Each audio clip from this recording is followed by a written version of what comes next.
All right, folks, this is going to be a doozy, so I really want you to pay attention here to adjustment layers. Not only do we have to talk about what adjustment layers are, but every single adjustment layer is fairly complicated. So I just want to focus on one or two different adjustment layers that I use, okay? So let's talk about what are adjustment layers. It used to be, let's say, for example, if you wanted to change the things like saturation or the contrast or things like that, you would have to go up here to Image, Adjustments, and get one of these guys up here. So let's say, for example, you want to play with the hue and the saturation. So you would click Hue and Saturation, and you would go over here and get this little window, and you could play with the hue and saturation. So basically adding more saturation, making the image lighter, making it darker, changing the color balance so that, you know, all of the colors shift, or making everything, you know, one color. You could just kind of like do all these different effects. I don't really use this that much. There's about a million ways to do the same thing. I don't really use the hue and saturation thing, except for to desaturate sometimes. Anyway, but once you finished with this guy, and you said, okay, forever and ever and ever, those changes would be there. You would never be able to change them again, okay? You can't go back and say, oh, well, that looks terrible. Let me go back again. So let me hit Control, Alt, Z, and I'll go back to that. So what happened? Many years later, they developed this thing called adjustment layers, and adjustment layers sit right here. I don't know why they're so small. All these things are so powerful, and they're just like tiny. If you just started Photoshop, you would never be able to find these. So let's go down to the adjustment layers and see what happens. I'm going to click on this, and we're going to go up, and you're going to find hue and saturation right here. It's the same thing, except now when I click on it, a layer pops up. Now what is this layer?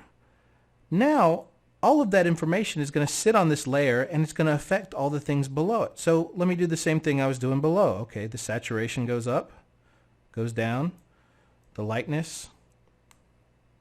Did you notice something about that when I do that? Not only is it affecting the girl, but it's affecting this. Why? Because it's sitting on top of it. So everything that this is sitting on top of is going to be changed. So it's going to also change the text. Look at that. The text is like a green now. And this is insanely powerful. Now, what's something else you notice over here? It's got a layer mask. Isn't that awesome? So what I'm going to do is I'm going to click. This is something I'll show later when I'm doing selections, but I'm going to click Control on this picture. And now I'm going to be able to, I'm going to hit, I'm going to fill that with black, and then I'm going to, I'm sorry about that. I'm not used to explaining this. I'm going to create a alpha channel in here so it just affects the girl. So now when I click on this again, look at that. It's not affecting this at all. Okay? And you can even take this and make the opacity go down. And you can even do crazy stuff like multiplying this effect on top of it. I mean, it's insane. I don't ever use this stuff, but I mean, there's just an unlimited number of ways that you can kind of manipulate an image, you know. And people, that's why you watch tutorials, just to find out why. You know, you're never going to know everything in Photoshop because somebody's going to come up with a cool way to do everything. Now, I want to, you know, for the sake of time, I'm going to drag this down to the trash can. And I'm going to hit Control D, so that'll deselect everything. I'm sorry if this is kind of fast, but it's one of the more complicated things. It's something that requires a little bit of practice and just doing it on your own. So go down to adjustment layers again. I want to show you the most important adjustment layer that you need to know, okay? More important than almost anything, and that is curves. Curves is the big daddy. It's the big daddy cane of adjustment layers, okay? Now, why is curves so important? Because you can do so much with it. Curves adjusts the color information. on your image, okay? So let's say, for example, I want to make this more contrasty. Well, you could be a cheater and you could go to the contrast thing over here, the contrast option, and just boost it. But that's not going to give you a lot of flexibility. So what's going on over here? This is a representation of dark to light, okay? If you go straight here, it's black to white. So if I move this up, that means our blacks are going to get lighter. And if I put it here, our blacks are going to get darker, okay? I know that's kind of complicated, but just bear with me. Now, it's the same thing on here. Our lights, if you go down here, our lights are going to get darker, and your lights are going to get, blown out if you do that. Now, if you want to do a contrast, adjust the contrast, what you want to do is boost the dark and then boost the light, and you're going to get a more and more contrasty image. But the difference between this and just the simple hitting contrast is the level of adjustment. So you can get in there and really adjust exactly where, how bright you want things to get. Now let me talk about something else that's absolutely key with these. Not only can you adjust the light to darken the whole image, but you can pick the RGB values and how those individual colors will be affected. So let's go to blue.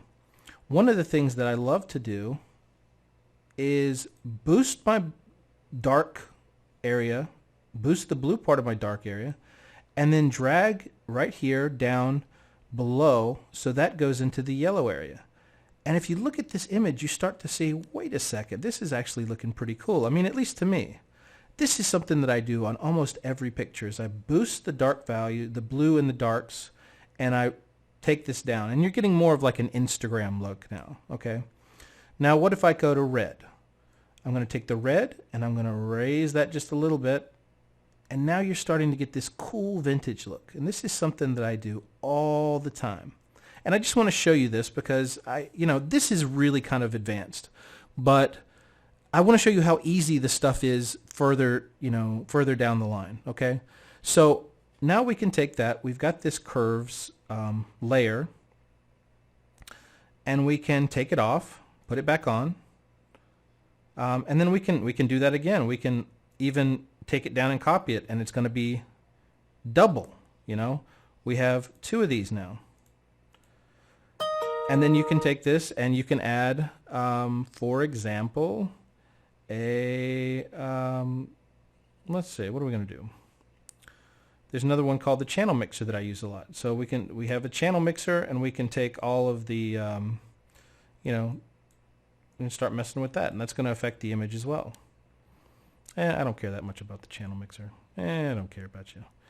But I hope that I've given you an explanation of basically what adjustment layers can do. If you just want to do something simple, let me shift click these two. And I'm going to go and I'm just going to click the, not hue saturation, brightness contrast.